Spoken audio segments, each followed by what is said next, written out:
अरे नेता नहीं अभिनेता हो, मजनुआ ई जादू जी के बेटा हो।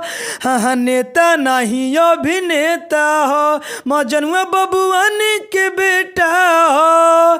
दोस्तों जहाँ बबुआन है, जादू है, वहाँ पर आप जिस कास्ट के रहने वाले हैं वहाँ पर अपना कास्ट के नाम डालकर इस गाने को गा सकते हैं। ठीक है, तो क्या हाल है सिंगर भाई लोग, ठीक है। ये जो गाना लिखे हैं ना, हर जाति के ऊपर गाना लिखे हैं, तो आप जिस कास्ट के रहने वाले हैं यादव जी के जगह पर अपना जाति के नाम डालिए और इस गाने को गाइए, रिकॉर्डिंग करवाइए। बिल्कुल हम ये गाना फ्री में लिखे हैं। तो चलिए फ्री वाला गाना स्टार्ट करते हैं। पूरा वीडियो को फुल देखिए और देखते हैं यादव जी में दम है कि पासवान जी में कि कोयरान में कि चौहान में कि बबुआन में। अब पता चल जाएगा कमेंट बॉक्स में ना कौन भाई कितना कमेंट कर रहे हैं अपना जाति के ऊपर है। तो चलिए फ्री वाला गाना स्टार्ट कर रहे हैं। पूरा वीडियो को फुल देखिए, आप इस गाने को गाइए, रिकॉर्डिंग करवाइए, कोई दिक्कत नहीं है। बिल्कुल हम ये गाना फ्री में लिखे हैं। तो चलिए सबसे पहले गाना को स्टार्ट करते हैं। स्क्रीन पर देखिए लक्ष्य गोय। तो चलिए दोस्तों ये मुखड़ा है, हम मुखड़ा को गा रहे हैं। पहले लड़का बोलता है, उसके बाद में लड़की बोलती है। दोस्तों जहां आप जिस कास्ट के रहने वाले हैं, तो यादव की जगह पर बबुआन, चौहान, पासवान, कोयरान, कोई भी कास्ट के हैं, अपना जाति के नाम ऐड करके इस गाने को गा सकते हैं। तो चलिए गाना को स्टार्ट कर रहे हैं। सिक्स पैक के बाटे वो कर लहू कता बॉडी, सब लड़की चाहेली सखेल कबड्डी।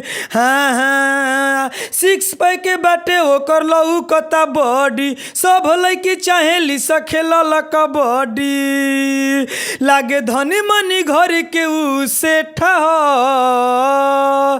अरे ऊ तो है हो। तब लड़किया कहतिया, अरे नेता नहीं अभिनेता हो, मजनुआ जादू जी के बेटा हो। हाँ नेता नहीं अभिनेता हो, मजनुआ बबुआन के बेटा हो। चलिए दोस्तों ये पहिलका अंतरा है, हम पहिलका अंतरा को गा रहे हैं। अपन मजनुआ के करेलू बड़ाई, लागे केहू नहीं आई, हमारा मजनुआ के सामने केहू के चलती ना चल पाई। बुझल है? हाँ हाँ अपन मजनुआ के करेलू बड़ाई, लागे केहू नहीं आई, हमारा मजनुआ के सामने केहू के चलती ना चल पाई।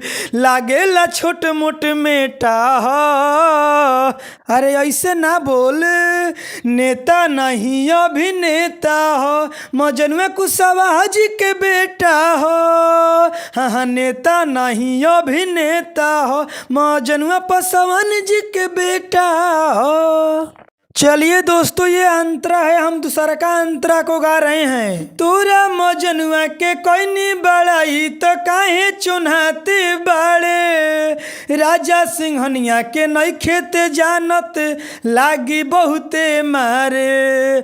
हाँ हाँ तोरा मजनुआ के कोई बड़ाई तो काहे चुनाते बाड़े, राजा सिंहनिया के नई खेते जानत लागी उ बहुते मारे। अरे बनहले उपगरी मुरेठा बा, अरे नेता नहीं अभिनेता हो, मजनुआ ई जादू जी के बेटा हो। हाँ नेता नहीं अभिनेता हो, मजनुआ कुशवाहा जी के बेटा हो।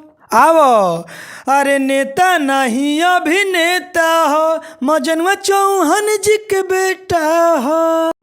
चलिए दोस्तों गाना समाप्त तो हो गया है और मेरा बतिया को ध्यान से सुन लीजिए।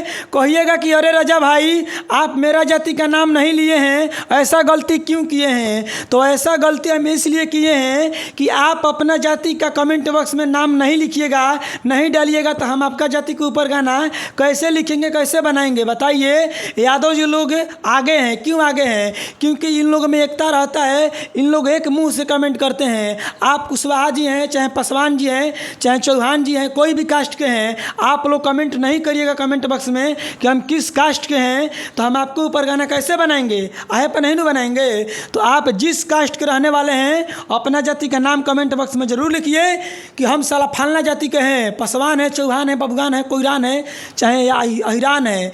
तो जो भी जाति के रहने वाले हैं तो छतिया तान के कमेंट बॉक्स में कमेंट करिए कि हम इस कास्ट के रहने वाले हैं, ताकि हम अगली वीडियो बनाएंगे तो उस गाने में आपका जाति का नाम जरूर लेंगे।